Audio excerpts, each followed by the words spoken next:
Hello and welcome to episode 27 of the Factor 50 Football Podcast. We've been away for a little while, and of course, nothing has happened in the world of football. Oh no, that's right. We're watching the biggest bottle job in history right before our eyes as Arsenal implode. It's very funny, isn't it, Mike? It's very funny. Joining me today, as always, is a man who watched Arsenal lose to Bournemouth in St. Pauli and then threw up in his entire suitcase in disgust. True story. That's right. It's Michael Grantham, the Arsenal fan. How are we doing, Mike? Feeling all right? Fantastic, mate. Did you say there's been some football on? I think there has been some football happened. I must have missed that. I can't wait to get to this. Do you know how many messages I've had from people saying, I can't wait for this episode and just see Mike's reaction to everything? That's the thing. I know that there's several people listening or watching this episode just because Arsenal are now shit. And they're not even Arsenal fans. They're like City fans or United fans. Well, obviously. Maybe that's the secret to getting more listeners. Like, your club needs to be rubbish and then you have a little cry about it. That's how a lot of like fan TV channels get popular, isn't it? Like, their team just go to pieces and then they all moan about it and people like watching it. But we'll get to Arsenal in a bit. Okay, so settle in, listeners. It's coming. Don't worry. We're going to ask Mike his opinion on things, but first we'll dig into what's been happening in our lives. And I guess the biggest thing that's happened since I've been away has been my stag do, and I survived. I'm still You're here. Alive.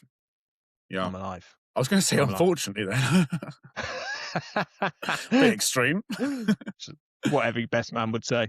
Well, are we sure it was your stag do? Are you sure it wasn't my stag do? By the way, like, punishments and things seem to be handed out, because that's how it felt.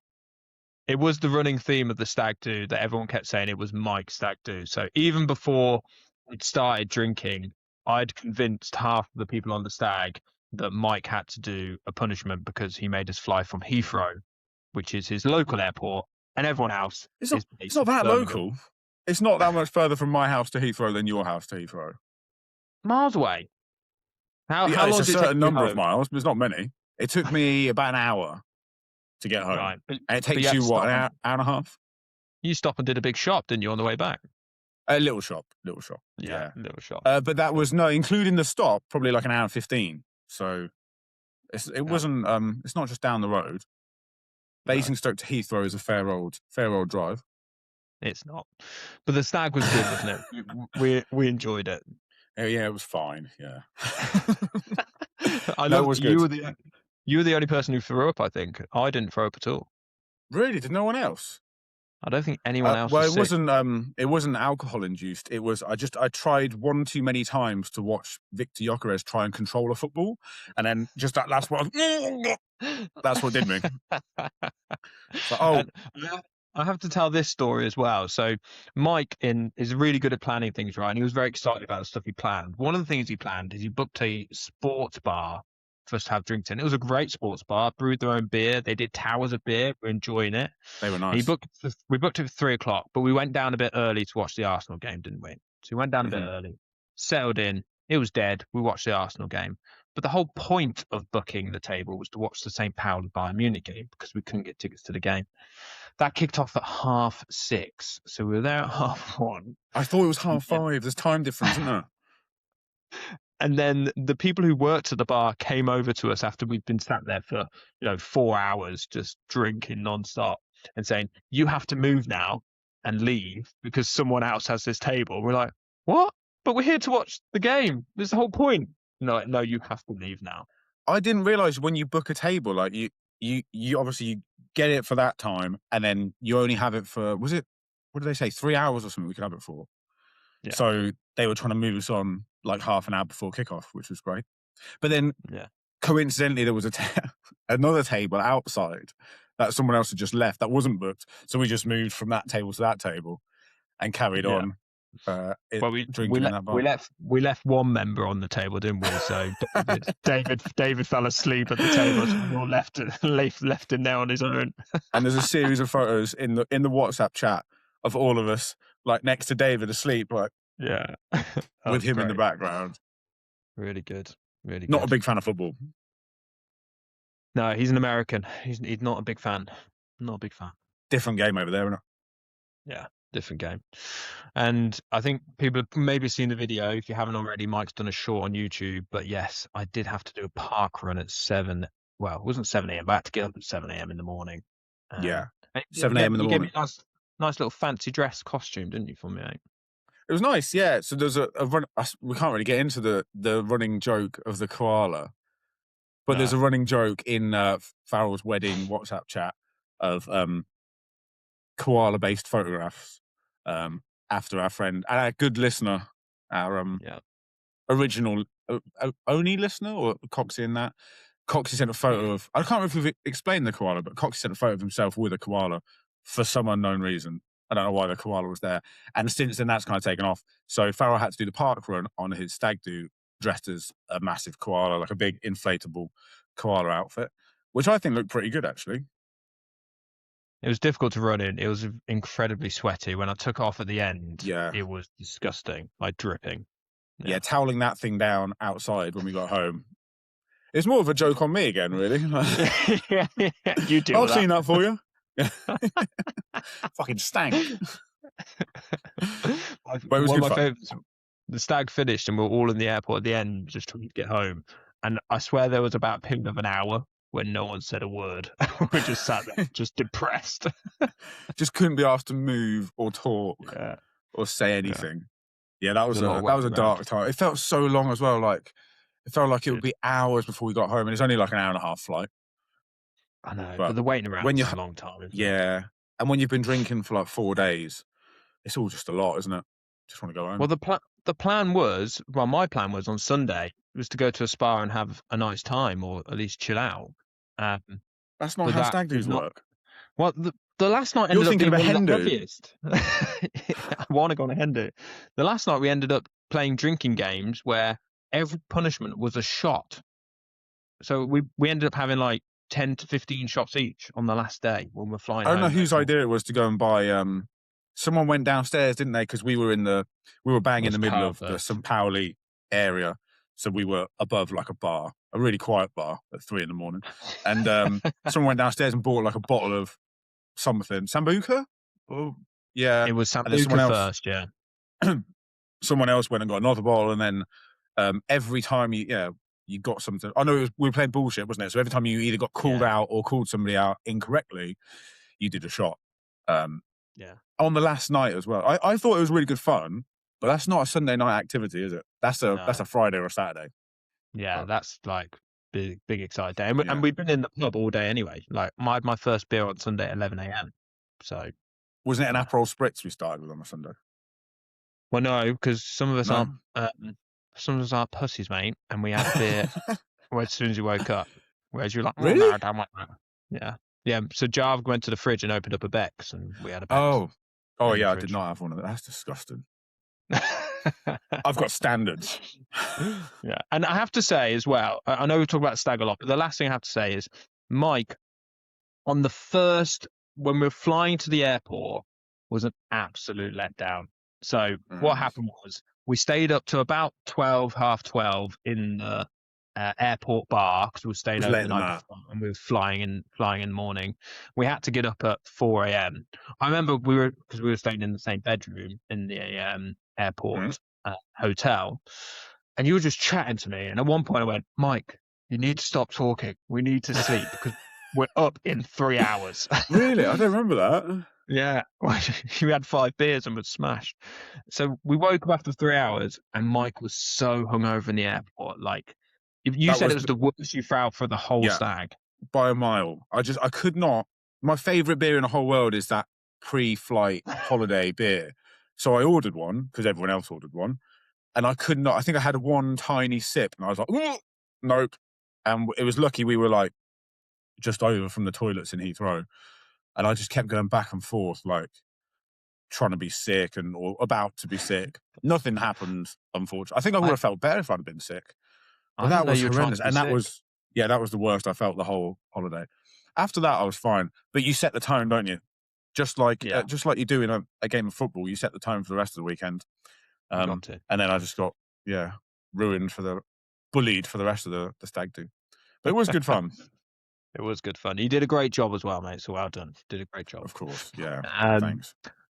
Shall we get into some football that's been played? I feel like we should. So I want to start with, throughout these podcasts, you might sort of developed a catchphrase of saying, the quad is on. And now I realise what you meant.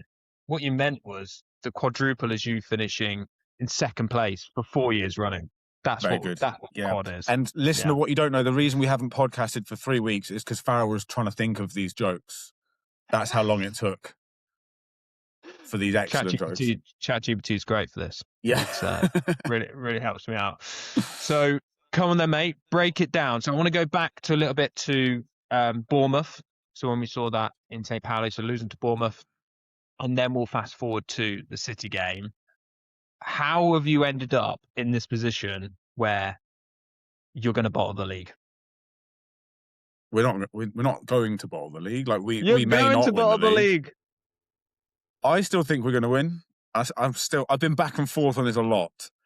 Weirdly, I was probably lower or more pissed off after Bournemouth than after City. Because I thought we played well against City. But starting on the Bournemouth one, again, like the Bournemouth game was just rubbish. Like, I'm not saying they weren't trying, but there was no creativity, no real way of attacking. The trouble we had against Bournemouth was the front three, and I hinted on it in our intro. Just can't. The technical level of Madueke, Gyökeres, and Martinelli is not good enough to keep the ball. So as soon as it goes forward, it just comes back. They're good at certain things, but keeping hold of the ball is not one of them. There was some stat we had, I can't remember what it was now, but basically our chance creation, open play, so ignoring set pieces and corners, which obviously is our strength. It's about 1 XG created per game. If Gyökeres and Martinelli are on the pitch at the same time, that number comes down to 0.2. So basically, our threat with both of those players on the pitch at the same time is almost zero. And that's exactly what happened against Bournemouth. And I think it's that. So it's the starting 11 combined with everyone was just bang out of form and no one played well. Pretty much front to back, nobody came out of that game looking good. And we deserved to lose as well. Bournemouth were really good. Alex Scott was good, scored a very good goal. The little prick. Few people have to, isn't there? Yeah, Bournemouth deserved to win, so couldn't do anything. I remember at full time of that game, sat in Astra Sports Bar. The full time was when I just downed my beer. I hadn't done it. There was no punishment. I was just so furious. And then I immediately forgot about the one good thing about being away when your team plays shit is you can then just forget about it, and you don't get the piss taken out of you by 11 football fans of other clubs. You can drink your sorries away. That's fine. So that was the Bournemouth game. That was rubbish. But the City game, I thought. How were you feeling going into the City game? So you've just lost to Bournemouth. You go, right, this feels because it was billed as the title decider, wasn't it? Going into it, there was so much pressure. I didn't think of it like that. I felt and obviously the media doesn't spin it this way, but I felt like City are the ones who have to win. A draw is good for us. A win, obviously, very good for us. A win and it's pretty much done for us. A draw heavily favours us, and a win for City, which is obviously what's happened, now makes it. We're not level on points. We're still 3 points ahead, but with City's game in hand, we're basically toe and toe now, and it becomes like a shootout, doesn't it? Like a 5-game shootout. So going into it, I felt like the pressure should have been on City, but because of their experience and getting titles over the line and their extensive cheating, they're pretty I wonder how long it'll take. I wonder how long it will take to that to come up. Yeah. So I didn't feel too bad actually, and when the lineup came out for the City game, I felt really good. That's the lineup that everyone wanted to see. He finally put Eze on the left, started Havertz up front, and Gyökeres was benched. Who else do we have? And That's Odegaard was back. Yeah. I just want to pause you there as well for a second. So for listeners at home, so Mike didn't watch this game live. So Mike was going to visit his parents. So he turned his phone on airplane mode. So he didn't get any messages coming through from anybody. And he went home in the evening. So the game had finished and he watched the game because he recorded it. And what happened was, so Mike's partner, Bev, messaged us about 10 minutes into the game, and Mike had said to Bev, I think we might win this. And I was sure. I was really, really confident. And it was like me and my one of Mike's friends, Ian, were chatting, going, well, we know that Man City are going to score soon, and it's going to be hilarious, and his dream will be crushed. It was about 2 minutes before City scored. That I'd said to Bev, the worst thing has happened. I've got hope. I believe we're playing really well, and we were playing good, and then City score, which is kind of what they do. But then we get straight back into it, don't we? And the Havertz goal was just good pressing. That was one of the things that was most noticeable about having those players on the pitch. Our press, the thing that we are supposed to be really good at, was brilliant. And having Havertz and Odegaard back on the pitch rather than like Eza central and Gyökeres pressing, the press was just bang on. And we won something, I think it was like 4 high turnovers in the first 15 minutes or 20 minutes of that game, which we haven't done for ages. And obviously against City, who play out from the back very well, that's really good. Well, I think Donnarumma is, if you are going to press goalkeeper, you got to press him because he's actually he's a great goalkeeper, but actually with his feet, he's not one of the best. He's okay. No, he's not one of the best. So yeah, it was first half was good. You could tell by the end of the first half we were starting to fitness levels were starting to struggle because Odegaard's just come back. Havertz is still not fully fit because he was out for like best part of a year. You could tell they were starting to slow down a little bit, but still we played quite well. I think we had across the whole game the better of the big chances. I think Haaland missed a decent chance, like from the edge of the box, just fluffed his lines. There was one moment as well where he played Semenyo in. I think it was Haaland played Semenyo in at the start of the second half, and Semenyo just, I think he slipped or took a heavy touch or something. So that was a bit of a let off. But like we hit the post twice. Havertz had a one-on-one, like, decent save from Donnarumma. Mosquera early in the first half, I think it was, put a header over from like 8 yards out, unchallenged from a corner, which he should have done better with. And then the big one, pretty much the last kick of the game, or a minute before the end of the game, Havertz's header. Trossard, like that cross from Trossard, you cannot do anymore as a wide player. It was on Havertz's in the goal. Forehead. Yeah. And that was the moment, like, as soon as he's fizzing that ball in, it's fizzed in, there's pace on it, there's whip on it, it's going, you can tell by the flight the ball is over the defender, and Havertz is in front of his man, and I'm like on the edge of my seat about to explode. Because a 2-2 draw would have been a brilliant result, and I think we were worthy of a point, and he puts it over the bar. And it's really hard to, obviously you don't want to draw any conclusions now because the season's still going on, but if we get to the end of the season, like that moment is going to be haunting Arsenal fans' dreams, probably until we win it again. There's been a few of those moments, hasn't there? Do you know, I was so tempted. Obviously, I knew the result and you didn't. I was like, I might just drive to Basingstoke and just watch this play out live. Just stand outside with a sign saying 2-1. Just literally at your window, like, there you go. I mean, fair play. I would have admired that. Yeah, it would have been commitment to the cause. So what do you think? So you lost. Do you think you lost because, and I agree, I think you played really well. Did you lose because Pep's just experienced, or actually we're reading too much into it and this was just luck of the draw, Man City put away their chances? It's not luck, but yeah, it's taking chances, isn't it? Like Haaland was ruthless with his finish. Cherky scored the first goal, didn't he? Which was a good bit of skill and a nice finish. And the chances we had, we either hit the bar or put it over. It's just finishing. On another day, we could win that game. One of Havertz's criticisms is that he's not like a lethal finisher. But I still think I'd start him up front every time because of the other stuff he does for us. And although his finishing wasn't good, he still scored. So, so it's just taking your chances, and we didn't do it. We weren't ruthless enough. The rest of our game was pretty good. I think I would have liked us to be a little bit sharper when we win the ball back. The first thing we do after that, I think sometimes we were a bit slow getting it forwards, or a bit too loose in possession. So like Erdegaard, Eza, sometimes the first pass after we've won the ball back, the next thing you do, I think there were chances to either play it forward quicker or just be better on the ball and keep it better. Other than that, like, I was struggling to really criticize anyone. I think defensively we were a bit more open than normal, but I don't mind that because we've been so blunt attacking wise. You need to sacrifice a little bit of solidity if you're going to go forward and create chances. And I'd much rather see that kind of play than the stuff against Bournemouth. So it's hard to be too critical after that result, but you've got to take your chances if you're going to beat Man City at the Etihad, and we didn't. So that's that. Yeah. Okay. And I was having a look at some stats beforehand. So Guardiola in April wins 71.4% of his it's games mental, isn't it? typically, and Arteta in April wins 39.5%.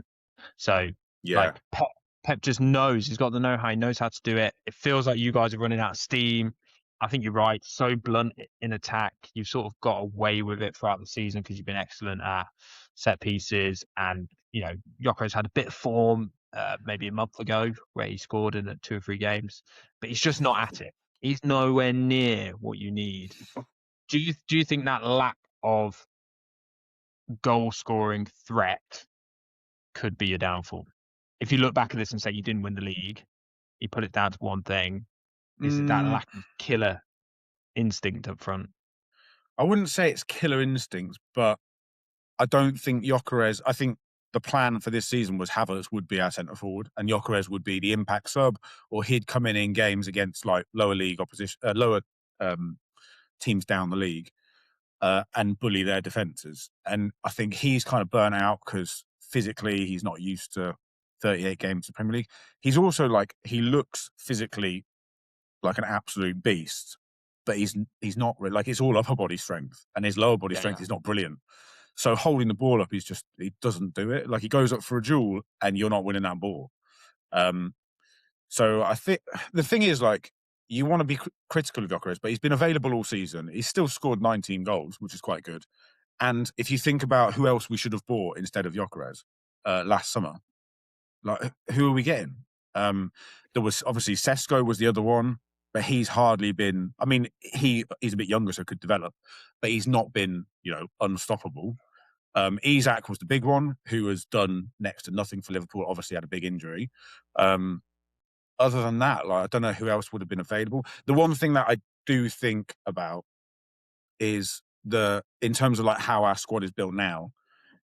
Did we need to buy Madueke and Gyökeres? So last season, Ethan Nwaneri broke through on the right wing as Saka's backup, and then obviously had to start because Saka was out for ages. And he scored 9 goals as a 17-year-old. Could we not have kept him as a right wing backup option rather than bring him into the middle of the pitch and saying, you're now a central midfielder, which I think he will end up being. But can we give him one more year as Saka's right wing backup, not bought Madueke or Gyökeres, and put that 100 million quid or 110 million quid into maybe an Isak or Alvarez last summer? And would we be in a better position with that squad build up rather than you got 2 players in Madueke and Gyökeres who are kind of good at certain things, but there's big gaps in their game, or you just get rid of them, one less player, but you've got a world class centre forward. And obviously, I don't know whether Alvarez was available last summer. Isak wanted to go to Liverpool, so that's not possible. And 110 million wouldn't have been enough. But you start to question, did we buy the right players? I think Eza's good. I think he's undoubtedly a good signing, although he struggled to get on the pitch sometimes this season. But yeah, I do think, could we just have bought could we have got Alvarez last season? Maybe we're going to go for him in the summer. I don't know, but it's all ifs and buts at the moment. I'd like to have seen that, but there we go. Okay. And the other big controversy in the game was Gabriel and his headbutt on Haaland. Do you reckon he should have been sent off? Yeah. Like, as soon as I saw that, I was like, well, he's off. And I can't believe that. And the whole, I can't believe I'm going to You're going to not defend the back Man referee? City here. And I'm not defending the referee, but like, obviously he's given a yellow. And there's the rule, isn't there, about like the referee makes a decision, gives yellow, and VAR can't intervene. Why not? Intervene. Why not? Silly. Oh, just because that's how it is. That's how we've always done it. Well, then fucking change it. It's stupid, isn't it? But yeah, as soon as he like leans in towards Haaland, it's not a headbutt because they're like head to head and he's pushed him. But you see that as a red card so often. And I think if Haaland had fallen over, the ref would have sent Gabriel off. And then the big problem with that is I don't think it would have changed much about the game because it was late on and we were already 2-1 down. But Gabriel would have been, that's violent conduct. He'd have been out for 3 games. Yeah. And what does that then do to the rest of our season? Like, that's arguably a bigger problem than just being sent off in the City for the City game, because then we'd lose him for, is it Newcastle at home next and the other 2, and who then comes in? Like, then Hincapie's probably got to come into left centre back, or Calafiori if he's fit, but he's injured again. What would we do then? So I think we're lucky that Haaland didn't fall over. Basically, he spoke about it after the game, and Haaland said, like, I didn't want him to get sent off, so I didn't make a meal of it. So fair play to Haaland. And I respect that. Like, the whole game, they're like smashing into each other and pulling each other's shirts and stuff. And like, that's fine because the referee can't be like, oh, well, that's a foul and that's a foul. Like, they both could get sent off in 5 minutes. If they're both fouling each other, let it happen. Obviously, if there's something egregious like a headbutt, I think Gabriel should have been sent off. I'm not mad that he wasn't, though. I just think he was very lucky, basically. He was lucky. I think in the law of the game, I think it was a red card, but I'm all for players staying on the pitch. So I actually think the referee did. Yeah, it was a. I think the ref generally was quite good in that game. Okay. So we've got to a point which I did not see coming, which Man City are now, like you say, 3 points behind with the game in hand. Let's say they win it. The level on points for Man City. The goal difference is so close. I think you're 1 goal ahead on goal difference. Yeah. But they've got a game in hand, obviously. So yeah, so City could go ahead on goal difference. Bloody hell. What a great title race we've got. I can't wait. Oh, yay. So just what I wanted, it to be really close. Do you genuinely still think you're going to win the league? Yes. Is that a hopeful yes? So if we'd have played the same way against City as we did in the League Cup final, or as we were playing against Bournemouth in the last couple of games, I'd probably be pretty hopeless right now. Like, if it had been another kind of limp, no chance creation, rubbish performance, I wouldn't be feeling very confident because then that's how we're playing. There's no sign of change. But the way we played there, the players we had back in the team, we've still got Timber, Calafiori and Saka to come back as well, if they make it. God knows what's going on with their injuries because Arteta just doesn't say anything. With Ødegaard back, if he's going to play Eze on the left, I like that. If Havertz is now fit enough to be starting games up front, I think we definitely are good enough to win our last 5 games. Because we've got like pretty decent fixtures left. I know City have as well, but I'd say ours are slightly easier. Like the games we've got, we're definitely capable of winning if we play like we did against City. So, and if we do that, I think we'll win the league because I don't think City will win all of their games. And if they do, then it comes down to goal difference, doesn't it? That would be lovely.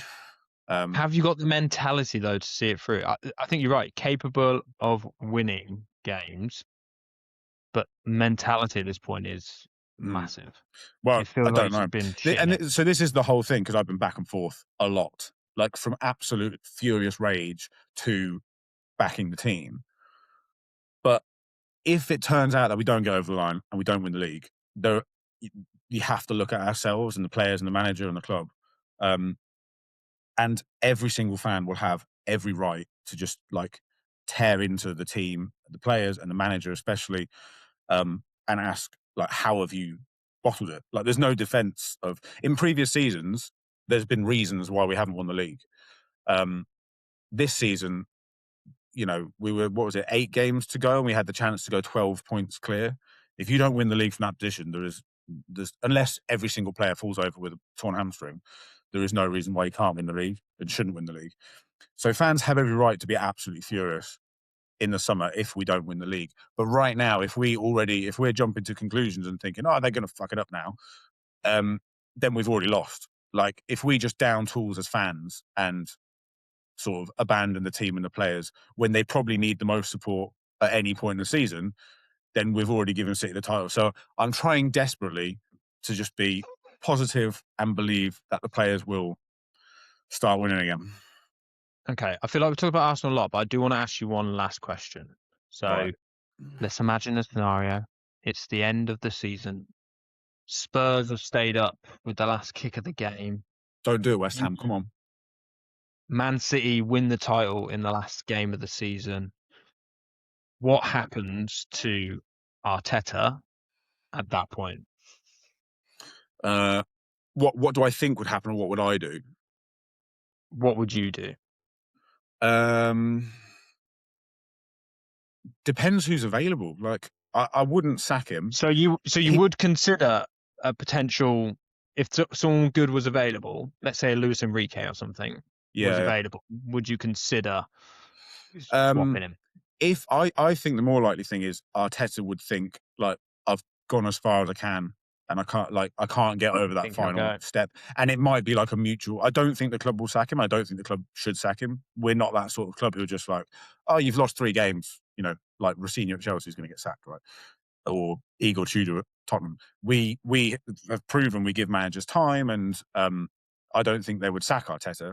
But I do think he might think, well, I've done as much as I can and I can't get it over the line. It's time for a change and a refresh of the squad and the coaching staff. But if it was my choice, I wouldn't sack him. I don't think there's many managers better. What is going on here? Who's this? Oh, hello, Ryan Ives. Somebody from the Stag Do who just so happens to be a Man City fan. Hello. What coincidence. That is a coincidence, isn't it? Hi, guys. Thanks for having me. Well, we were just talking about Arsenal bottling the league, Ryan. Okay. Yeah. And they're lost to Man City. Here's a good subject. Mike was just saying if they lost the league, he would consider Arteta moving on and replacing him with somebody else. What do you think? Really? I think if you win nothing this year, I think that is the only option. I feel like that's got to happen, and I feel like it will happen. I agree. Interesting. Okay. And what did you make of the game, Ryan? Were you buzzing? I had a lovely time watching the game. Yeah. Tell us all about it. Listener, if you don't know, Ryan is a Man City fan. Yes. Thank you very much. I for my sins, but I enjoyed myself very much on Sunday. I had a really good time with our mutual friend Nick Blower as well, another City fan. We watched it together. Had a lovely time. I mean, overall, we were actually just the better side, though, weren't we? That is the thing. It came down to two times. What game were you watching? 2 powerhouses going up against each other. One was better, one was worse, and that was kind of. And the worst one won. No, I think you're better. You were more ruthless. You finished better, but we created more bigger chances in the game. We should have scored more. All joking aside, I think the big chances that were created in the game, I think Arsenal had one more. I think on the stats when it came to it, and it was just that we put the 2 away. You only put the 1 away. You had a lot of posts and near misses, but that little bit of extra clinical edge, which City always seem to have at this time of year, paying dividends once again. It's amazing what cheating 115 times can achieve. Unbelievable. Hey, you want to talk about cheating? What about the clear red card that you should have had?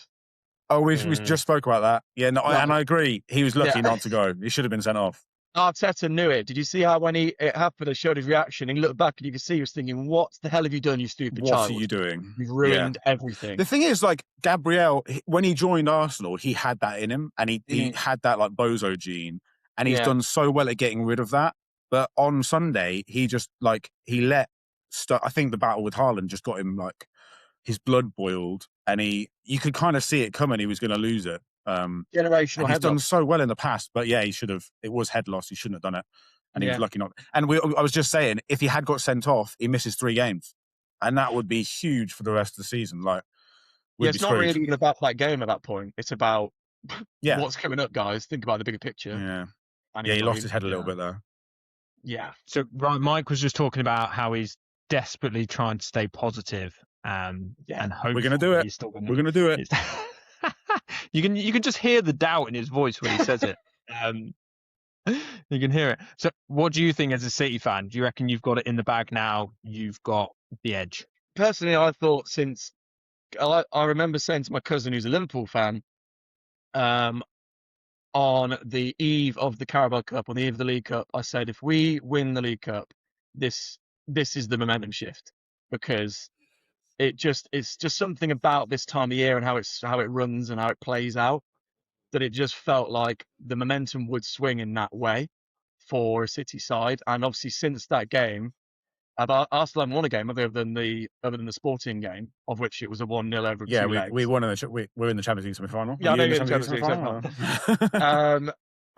but other than that, obviously the English side of things hasn't been. There's just the momentum's completely gone, and it's swung in our favour. And I just think momentum is always the biggest part. That's why we had our blip early in the season. Momentum wasn't with us.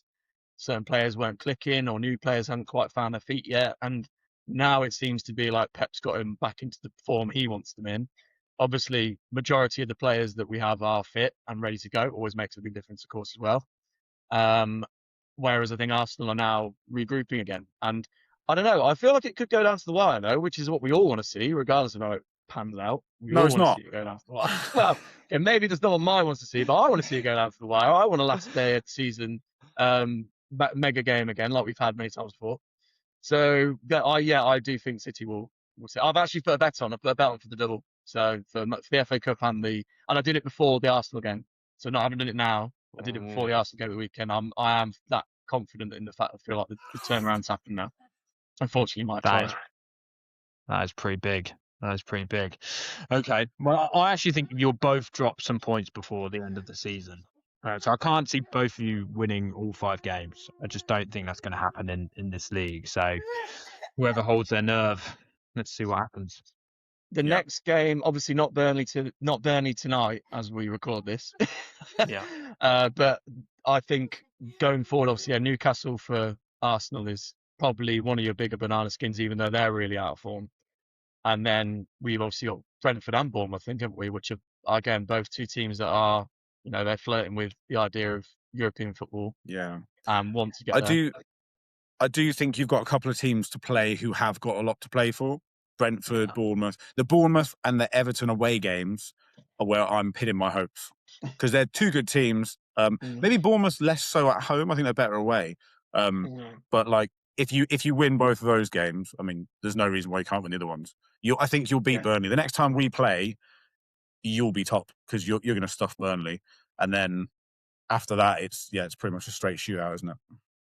Yeah, I think none of the games really align either, do they? I think they're all kind of on separate days. You go, we go, kind of that kind of thing. But that makes it a real interesting push-pull as things go.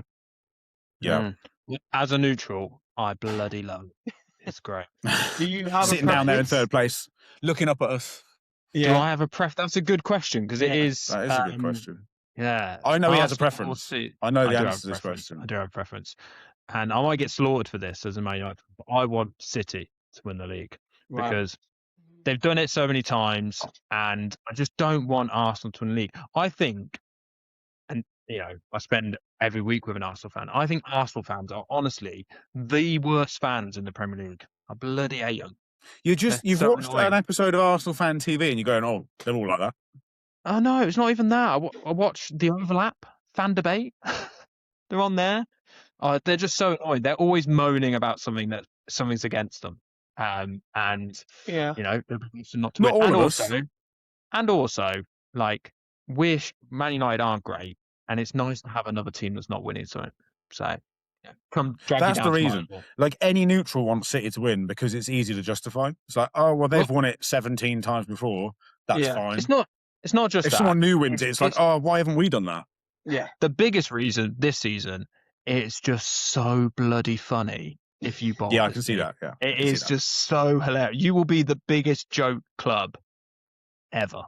This will be the worst. Well, that's the thing as well. I think for you, this is the worst one. Obviously, of the ones that you finished second to in recent time, this is the worst one, isn't it? Which has got to be this would be the only, without doubt, this would be the only like inexcusable second place finish. There is no technical, tactical, physical reason why we shouldn't win the league this season, other than we've absolutely fucked it. Yeah. Yeah. Which is the direction it feels like it's heading in. It does, but they've got to turn it around. They're going to do it. Yeah. And we'll take the double. The Premier League and Champions League double is fine by me. I'll survive with that. Is that Right? is that or nothing? Is it? So even just the Premier League's not good enough now. You need both. No. Either one of those two trophies makes this season a success, but that is the only way you can make this season a success now. We have to win one of the two. Both would be lovely, but I'd take one of the two. I agree that the only way that this is a success now is that you have to win one of them. Definitely. Yeah. And it's so weird. We could literally have the greatest season in the history of our club by winning one or both of these trophies. Or it would be arguably one of the worst seasons in the history of the club. Yeah. I know we've probably had seasons years ago when we got relegated from the top division. I would say this is worse based on what it could have been and what it would turn out to be if we don't win anything. So with 5 games to go, and the season could literally be up here or down here. And that's why Arsenal fans are so nervous, because there's so much riding on it. I think it's because of you know that the squad's there. You know that there's potential to have done this, and to have done it. Actually, they're definitely good enough to do it. Yeah, yeah, and it hasn't happened. Arteta needs to light some more fires or something, mate, around the training ground or whatever the bloody alley does. What a weirdo! Oh, with some more pens as well. Yeah. No, he needs to do some more cheating, like City, and then win stuff. Don't knock it till you tried it. So could be the secret ingredient. Yeah, the secret ingredient is crime. Ask any gangster, they'll tell you the same. Yeah, it's true. It's true. Well, Ryan, we thank you very much for coming on to the Factor 50 Football Podcast. Yeah, our thanks, first Ryan. ever guest, everybody. Yeah. Ryan, the Man City fan. Always welcome to have me back, depending on how the fans react. You mean fans singular, Ryan? Yeah, and that's me. Person. So I'll be saying, bring him back, bring him back. like. What do I need to do? Do I have to exit with the red button, or do you kick me out? I think you have to exit with the red button. I don't know what you do, mate. I will try that. And hopefully it works. Just leave already. Just leave already. just like Man City. That's what Mike's thinking. Just leave already. Just get out of here. Well, wait till the charges are settled, and you never know. That might be what you get. So we'll get the trophy in the end. Yeah. In the end. So it's about to kick off. Bye, Ryan. See you later. See you soon. Bye. Well, that was a lovely surprise. It's amazing how they all come crawling out the woodwork, isn't it? When things start going against Arsenal. Oh, fantastic. Yeah, okay. Wonderful. We might have a few more surprises up our sleeve, but let's see how things go. Lovely. I didn't know that was happening, listener, so that was great. That was good fun. Yeah, that was good. Okay, well, we spent a long time talking about Arsenal now. Yeah, that's basically a whole Arsenal podcast there, isn't it? Should we do a bit of United stuff? Okay, fine. Okay, so United beat Chelsea away from home. Good result. Happy with that? Yeah, I think it was pretty clear that we rode our luck a bit. I think Chelsea probably were the slightly better team and had the slightly better chances. But it was a really important win after the diabolical loss to Leeds, where we lost 2-1. So it was a big win for Carrick, because I think if he lost this game again, there would have been talks about, okay, he just can't cut it. He's had his run. He's had the new manager bounce. Now it's going away. But, winning this again goes, okay, you can get him up for it. I thought Kobbie Mainoo was awesome in this game. He's the one player in our squad who you can give it to where he's completely under pressure in tight spaces, and he can find his way out. He can protect the ball, and he always passes forwards. He's not one of these ones who just pass it sideways for any reason. I thought he was really, really good. Obviously, let's talk about him getting a new 5-year contract, and it's just incredible that we were not playing this guy for half the season. What was Amorim seeing on the training pitch? I can't. It's obviously a system thing, surely, where he's gone, it just doesn't fit into my system. Fuck your system, mate. Your system was shit. Didn't work, did it? No, it didn't work. He's an amazing player, Kobbie, and I do think if he'd been playing like this since the start of the season, he would have had a much better shout with England and potentially even starting in there. I know Elliot Anderson's probably going to get that start, but if Kobbie was playing like this, I reckon he could have done it. So I thought it was very good. Bruno got man of the match. So Bruno Fernandes was very good again. His his way he set up the goal was really good. So he was out wide. It looked like he was under pressure, and then he somehow managed to wriggle free, put a ball into the box. It probably wasn't for Cunha, but he puts it in a dangerous area, and then great finish by Cunha as well. Good finish, yeah. And Cunha's really come into his own. He's coming up with some big goals recently as well, so pleased with that. I do think, and I mention it all the time, we are still so reliant on Fernandes. If Fernandes has a good game, then we tend to win. If he has an off day, which of course he's going to at some point, we really struggle. And yeah, I think that's an issue. I wanted to ask you about Bruno. Let's talk about Bruno, unlike the song suggests. So he's 31, 32 at the start of next season. 300 grand a week, something like that. Yeah. And his contract expires in 2027. So start of next season will be like the last year of his United contract. Would you look to sell him and like get some money before like his last big move? Would you extend his contract so you've got like an extra year or two?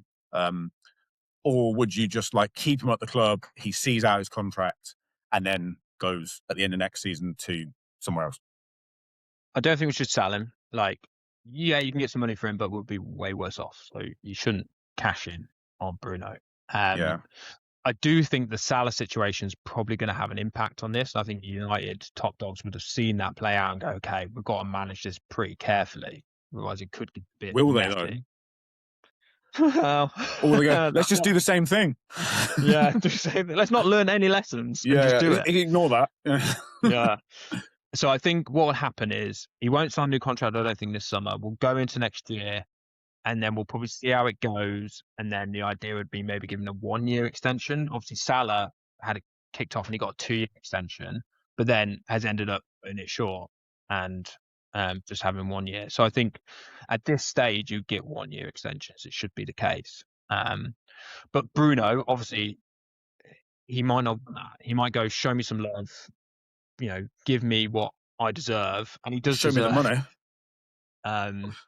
So I think it's a difficult one to manage. But I think if we can wait until next season and then maybe give him the 1-year extension, that would be how I'd like it to play out, and then see how he goes from there. But whether it will or not, I don't know. Yeah, not too sure. And what I loved as well I'm not big on social media, as you know, Mr. Grantham is our social media exec, but I did like it on Instagram where they put up a picture of was it Luke Shaw put a picture or Codman put a picture of shoving Garnacho to the ground and put a caption saying massive result. And I think it was Angry Jin who put on it saying, who's that Argentinian twat on the floor? So it's not been a good move for Garnacho. No, it's really not. And the players really went in on him in the game as well. They were really hard in the challenges, which was really good. The result could have been even better. So I was looking at the table and the results at the time, and right before the end, Villa weren't winning, so they were drawing to Sunderland. Liverpool weren't winning. I was like, fucking hell, this is it. Champions League. Last minute winner, yeah. But I do think with the 1-0 victory over Chelsea, and then Chelsea having lost 3-0 last night, or at the time of recording, potentially when this goes out, Chelsea losing probably means it's all tied up. I think we've got Champions League football in the bag now, which is a big, big result for this year. I think so. And a couple of weeks ago, it looked like it could go right down to the last game of the season in terms of who finishes top 5, right? But Chelsea just dropped away so badly, which is hilarious, that there's not really a champ. There's a big race for European football now, but the top 3rd, 4th, and 5th kind of look like they're done, right? Yeah, I think so. I think it's probably done. So great result for us. Gives us much more flexibility in the transfer market next year. I'm excited to see us back in some European football. The break between our games is outrageous. We don't play again until Monday. It's just so long. A long time. This game. I'm absolutely dying for that for Arsenal. Just like a full week of rest. That would be lovely. With so many weeks we've had every midweek. Champions League, FA Cup, League Cup. Like, just give us a week off. And we've got that now. And losing doesn't help, does it? So no, it makes it feel really, really long till the next one. But we haven't lost many this season, so there you go. Last question on United, just briefly. I was looking at the top scorers table, and I noticed, so United got a lot of players who've scored a good amount of goals. So you got like Sesko, Cunha, Mbeumo, Fernandes, I think, and even Casemiro. They've all got like 8 or 9 goals in the league. Yeah, Kasper's done great. Do you think in the summer, I know you signed a lot of attackers last year, but do you think the thing you're missing is like that 20-goal guy, centre forward? Or is there something else? Missing that. Everyone's missing that. I think everyone wants that. But I think in the modern way of playing, you do tend to have more forwards rather than strikers who probably hopefully all chip in with double figures, and then you've got the sort of goals that a striker would score. I think if you can find a 20-goal a season striker consistently, then great. But, that is Haaland or Harry Kane. They are the two that do that. But everyone else is just forwards. I do think we need more forward options. So actually quite light in that area. Like Xerxes will probably go at the end of the season. He's just not cut up for it. So I think we need another forward. Because otherwise we're relying on youth, which I'm all for. But, Lacey's the person on the bench quite a lot, and he's just not ready yet to come in. No, I agree. And I think there's links as well. Have you seen the links this morning with Aurelian Tchouameni? Yeah, Tchouameni, yeah. Which I think is a good signing with the centre midfielder. He would be good. But it's basically they're saying midfield is where you want to strengthen. Which is when we did the Directive Football episode, that's why I wanted 2 midfielders. Yeah. I can't wait for you to spend 120 million on Cole Palmer and him to be absolutely shit. It's not going to happen. Even though Chelsea obviously are not going to Champions League. And what was it Palmer said the other day? He came out and said, if we don't get Champions League, it changes everything. Yeah. So maybe could be available. As if he's a Champions League level player. Anyway, should we whiz through the any other business? What's happening in the rest of the league? I think we're gonna have to whiz through this without too much chat on it. Yeah. Let's do Spurs. That's what we're talking about mainly, isn't it? Yeah. Are they going down? I still think, and I've got no rhyme or reason for this because they've literally not won this year. I still think they're going to stay up, and I think unfortunately West Ham will go down. Even to the fact like yesterday, I really hope they don't. Karen Brady come out saying she's leaving West Ham. There's just like, I don't know, a bit of uneasiness. I think West Ham have got the hard fixtures as well. They've got some tough ones. Like Tottenham, I think will find a way. Obviously, in this game, it was so funny the way Xavi Simons celebrated, and then I love that. It was back to what you were talking about on the previous pods with Richarlison, where he scores. He went full Richarlison. You never go full Richarlison, man. And it was so really funny, really funny. I mean, behind classic you, Spurs are the biggest joke this year, so it's very behind us. We're top of the league in the semi-finals of the Champions League, mate. It's not all bad. They are. They've done it to themselves, really, just with all this incoherent transfer and manager stuff. And I don't know. I do think West Ham have got tough games, and I do worry they're not going to get enough points to stay up themselves. But Spurs just don't seem to be able to buy a win, even when they're like 95th minute and 1-0 up or 2-0 up, whatever. They find a way to drop points. So I don't know. I'm hopeful they go down, but. West Ham worry me. I do think one thing I would say now, I think Leeds and Forest have done enough. I think they'll get, they probably both need another win to be completely sure, but I think they've done enough. They'll be fine. It's between West Ham and Spurs, isn't it? Yeah, I think so. But it's exciting. Exciting at the top and at the bottom. It's looking good. Yeah. Nerve-wracking. It's nerve-wracking in North London, let's put it that way. Everyone in North London is shitting themselves. The sewage works in North London are just like, they're on overtime. Just like the ones in St. Pauli. Okay. We can talk about Rossini, I think, another time. I think we should move to prediction. Prediction time. Yeah. If we really want to. So obviously we've not done predictions for a very long time. So we predicted Arsenal versus Bournemouth. I predicted 1-1. You predicted 2-0 Arsenal. Obviously, Bournemouth won that game. So both got that result wrong. Didn't happen. Man United versus Leeds. I predicted a 2-0 Man United win. You predicted a 3-1 Man United win. So we both get minus points. Wow. Who would pick 2 away wins out of those 2 games? You got first and third in the Premier League at home, and you go on 2 away wins. Should have put some money on that. You get good odds. I've worked out, and I think this is right. This is my 3rd week running where I've got minus points. I've 3 in a row. 6 results, not even perfect scores. I've tried to predict 6 outcomes. Just result. Got them all wrong. Wow. So let's of go. 2 teams who are towards the top of their division as well. Yeah, exactly. That's pretty mad, isn't it? Win most of their games. Yeah. So this week, so it is a big good. game. It bodes well for this week. Let's do this. It does. Big game for you. Arsenal versus Newcastle. What are you going for, Mike? Yeah. 3-0 Arsenal. Oh, I'm going all in, baby. He's so deluded. I think you're going to drop more points. I think this is going to be a 2. That would be title done. I'm going 2-2. I can't see you losing, Desmond. but I think you'll got points. Desmond 2-2. Okay. So then I'm going to predict first. That does fill me with confidence because you're so terrible at predictions. Yeah, that probably helps you out. Man United, Brentford, I think, are in 6th place at the minute. Is that where they are in the table? I think Brighton are 6th and Brentford are... Yeah, Brighton are 6th. Brentford are 8th. Brentford are 8th, but they're level on points with Chelsea in 7th and only 2 behind Brighton. So very good season. Yeah, we're at home. I've got to go for United win, so I'm going to go for 2-1 United win. I'm going to go 1-1. I think Brentford will nick a point.